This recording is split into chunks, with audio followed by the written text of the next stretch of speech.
Welcome to SecOps, the podcast created by Ben, Moyes, and Sneh, and powered by Cyber Viewpoint. Okay, let's set a scene.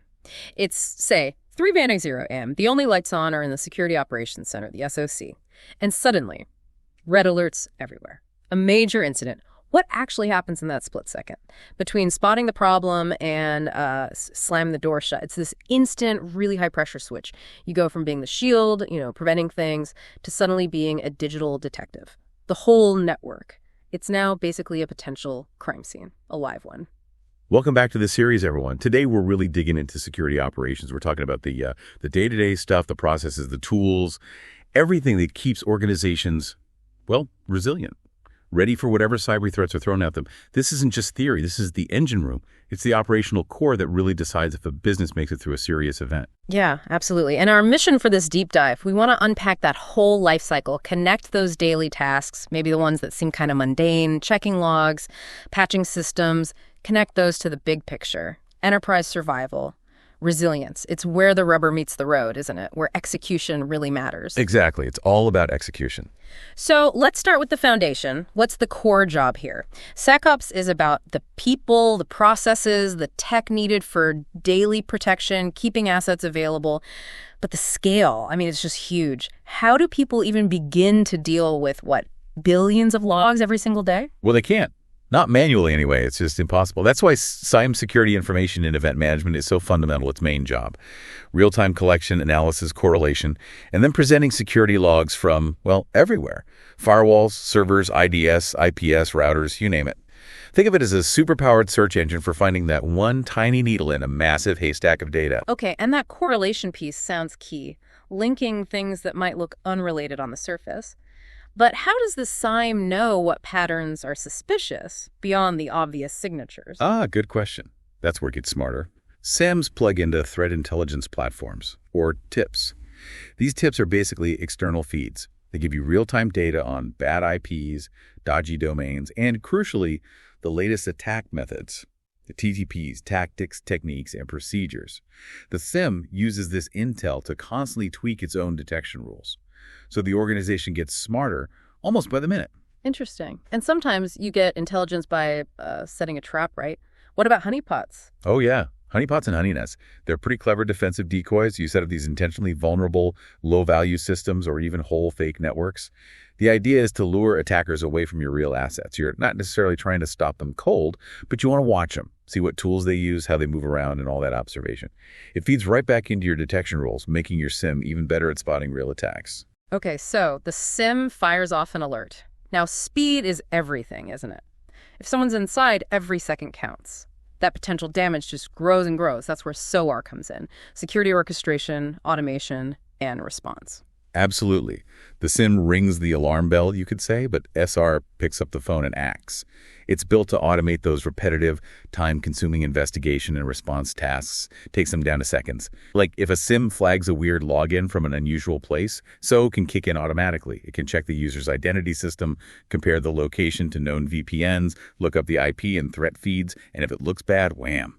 It can suspend the account or tell the firewall to block that IP. Instantly. Right. So SIEM is the alarm. SOAR is like the automatic lockdown, the rapid deployment that cuts down that critical dwell time, takes it from maybe hours down to seconds. That really limits what an attacker can do, right? Stops them getting dug in or moving sideways. Exactly. It's about minimizing that window of opportunity for the attacker.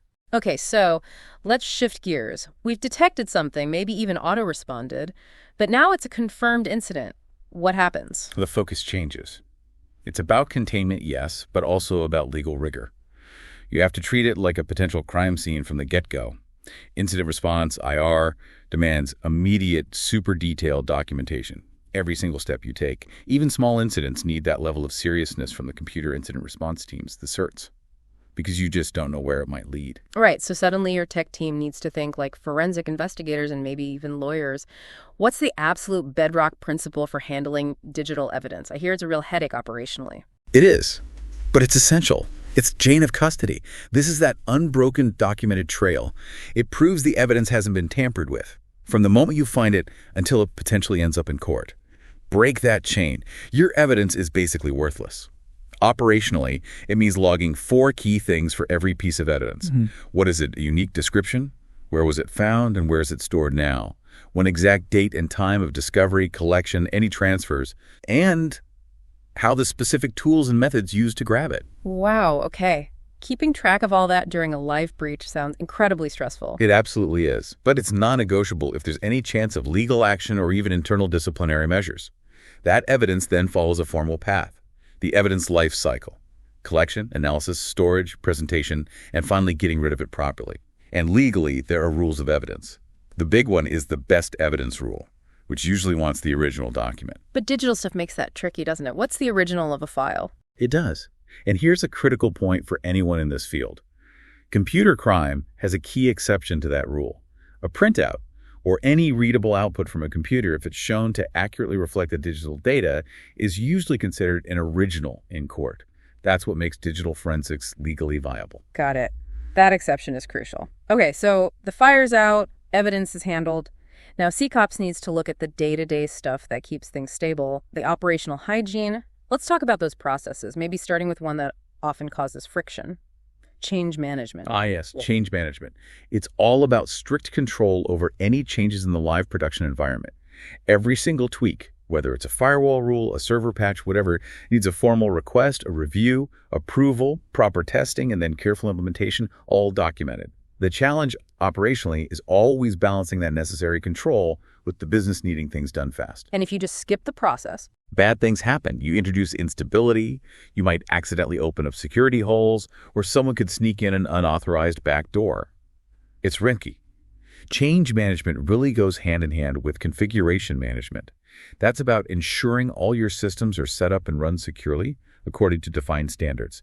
We often use a configuration management database, a CMDB, for this. It tracks every asset, its software versions, its history, its approved state.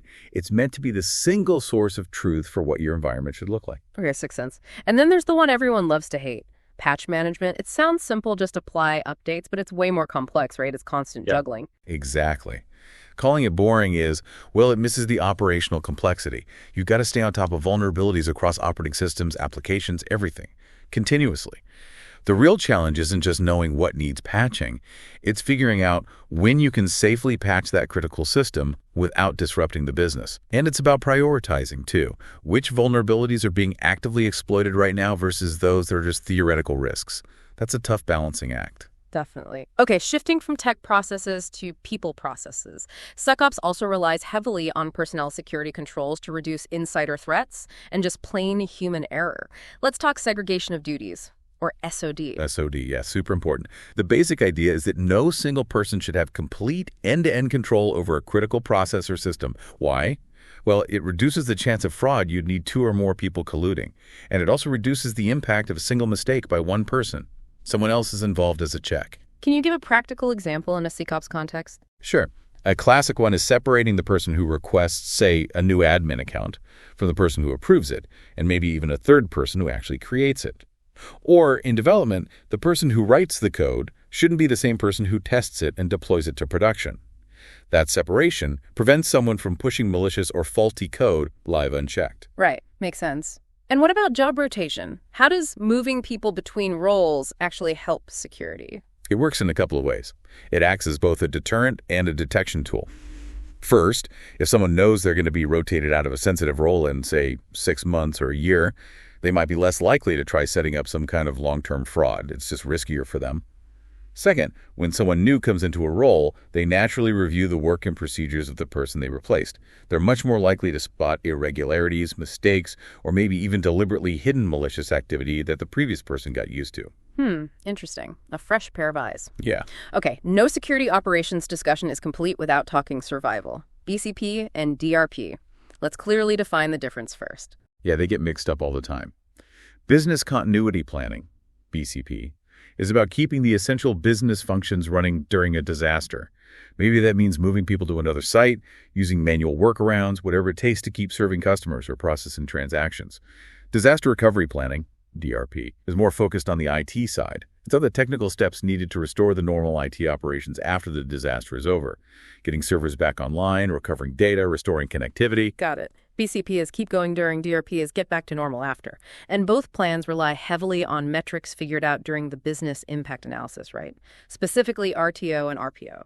Correct. The recovery time objective, RTO, is the absolute maximum time a business process can be down before the organization faces really serious consequences. How long can you afford to be offline?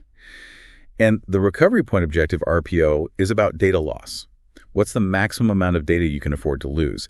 This directly drives things like how often you need to back up. If your RPO is 24 hours, maybe daily backups are fine. If your RPO is 15 minutes, you need something much more robust like constant mirroring or replication. Okay, and those RTOR numbers basically dictate your recovery site strategy. Can you walk us through the main options and the trade-offs? Cost versus readiness. Sure. There are three main levels, basically trading cost for speed. At the bottom, you have the cold site. It's the cheapest. It's just an empty facility. Maybe you've leased some space with power and cooling, but that's it. No equipment. Getting it operational takes days, maybe even weeks, because you have to chip in and set up all your servers, network gear, everything. Okay, so cheap but slow. What's next? Next up is the warm site. Medium cost, faster recovery. A warm site usually has the racks, power, cooling, and maybe even computers and network connectivity installed. But critically, it doesn't have your current data loaded, and it's probably not staffed. You still need to get your latest backups there, restore them, and bring your people in. Lead time is typically hours to maybe a day or two. All right. And for those really tight RTOs and RPOs? For those, you need a hot site. This is the most expensive option, but it offers the fastest recovery. A hot site is essentially a duplicate of your production data center. It's fully equipped, it often has staff, and crucially, it has your data already there, kept up to date through synchronous or asynchronous replication. When disaster strikes, you can fail over to the hot site potentially within minutes or hours. It's built for near-immediate operational readiness. Okay, the gold standard for resilience. Now, we've talked planning, plans, sites, but the step that seems most critical and maybe most often skipped is testing these plans. Why isn't just talking it through in a tabletop exercise enough? Tabletop exercises and walkthroughs are valuable, definitely. They help find gaps in the documentation, clarify roles, make sure people understand the plan in theory. But theory isn't reality. Only a full interruption test, sometimes called a cutover test, truly proves the plan works under pressure. This means you actually shut down your primary production systems and force the recovery systems at the alternate site to take the full production load. It's stressful, it's risky if things go wrong, but it's the only way to know for sure. If you have done a full interruption test, you don't really have a proven plan. You just have a theory, maybe a hope. A hope isn't a strategy. Got it. Okay, let's touch on physical security. SecOps often owns the physical controls protecting the IT gear too, right? It's not just about the network. Exactly. The security thinking has to extend beyond the keyboard and screen. We're talking about managing facility access, things like smart card systems, and also specialized controls like man-traps. Those are those double door systems, like an airlock, designed to stop someone from tailgating, just following an authorized person into a secure area like a data center. Only one person can go through at a time. Right. And physical security thinking starts even before you build the data center, doesn't it? Site selection. Absolutely. You need to consider environmental factors. Yeah. Is the area prone to floods, hurricanes, earthquakes? What's the climatology? And you have to plan for utilities. You need redundant power feeds, ideally from different substations, coming into the building via different paths. Then you back that up with big UPS systems, uninterruptible power supplies to handle short outages, and critically, diesel generators with enough fuel to run for days if the grid goes down long term. Okay. And inside the data center itself, fire is a big risk. But we can't just use regular water sprinklers everywhere, can we? Especially around the servers. Generally, no. Water can cause as much damage to sensitive electronics as the fire itself. So especially in unmanned areas or where rapid response isn't guaranteed, the standard is inert gas fire suppression. Systems using gases like CO2 or halon replacements work by displacing the oxygen, smothering the fire without dumping liquid onto your expensive gear. Makes sense. Protect the assets. Okay, just briefly, let's touch on the bigger picture. Compliance and frameworks. SecOps doesn't operate in a vacuum. No, it doesn't. You got regulatory requirements like HIPAA for healthcare data, PCI DSS for payment cards, maybe FedRAMP for government work, and industry standards like ISO 27002. The key operational point here is always the same. Being compliant doesn't automatically mean you're secure, but you have to be compliant. SecOps processes, the logging, the patching, the access controls we've discussed are fundamental to demonstrating that compliance and avoiding massive fines or legal trouble. Right. Compliance is the floor, not the ceiling. Okay, that was a lot. Let's distill it down. What are some practical takeaways for listeners? All right, 3 concrete things you can probably look into right now to improve your security operations. First, take a hard look at your organization's segregation of duties matrix. seriously review it. Pay close attention to those highly privileged roles like sysadmins or network admins. Are they using those powerful accounts for everyday tasks they shouldn't be? Tightening that up is a quick win for reducing risk. Good one. What's number 2? Second, check the actual state of your log review process. Are you just collecting logs for compliance, storing them away, or is your SIEM actually working for you? Is it correlating effectively, maybe using those TIFF feeds, to give your analysts actionable alerts, not just noise?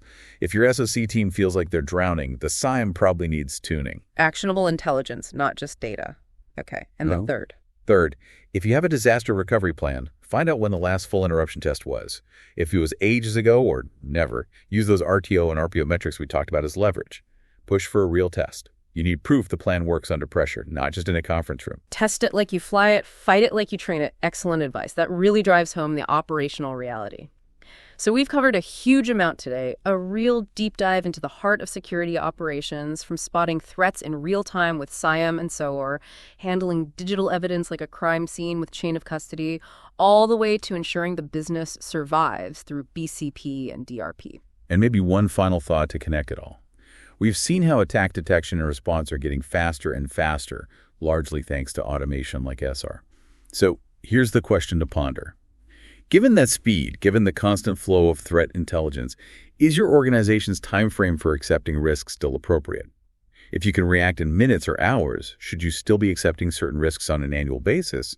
Or should that risk acceptance cycle shrink, maybe to quarterly? Continuous operations almost demands continuous reevaluation of your risk tolerance, doesn't it? That is a really provocative thought. Is our risk acceptance lagging behind our technical capabilities? Something for everyone to think about. Thank you for joining us for this deep dive into security operations. We really hope this shortcut helps you become more well-informed on these critical topics. Please subscribe and join us next time as we continue exploring key security domains.